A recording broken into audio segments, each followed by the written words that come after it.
not your eulogy. Because prettier words have already been written by better poets than I will ever be. This is me thinking about the lighthouse at Alexandria after your funeral. And how this big, tall building that, yes, would sometimes cast shadows in the day, would always seem to pierce the darkness at night. And I thought of you. And how you are more than just a lighthouse to me.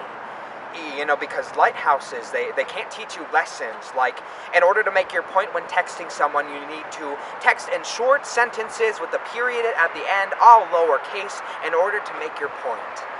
Lighthouses can't get close enough to people that their grandparents always ask them to marry each other so they can have children with their last name running around their house. Lighthouses can't remind them that they will never have children with that last name because that friend doesn't necessarily want to marry, and lighthouses can't list off these reasons over and over again. And you know, looking back at these conversations, I never thought suicide would be one of them.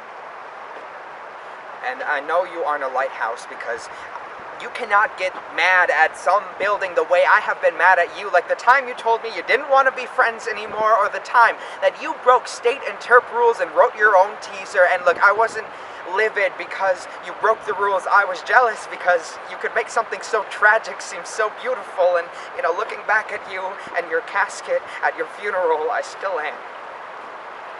And this is when I think about the people who lived at Alexandria at the time of its collapse, and I think about the hardest lesson that they had to learn was that even though this building had been a part of their life for so long, even though it had pierced the dark for so long, that after the rubble, after the collapse, that life still goes on.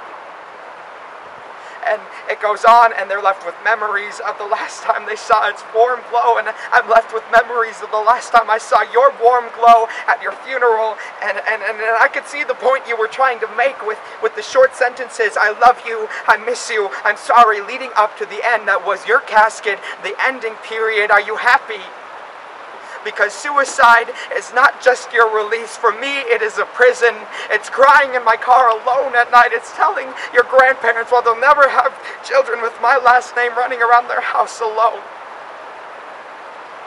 But this isn't just some beautiful epitaph. Because prettier words have already been written by poets, and I will never be.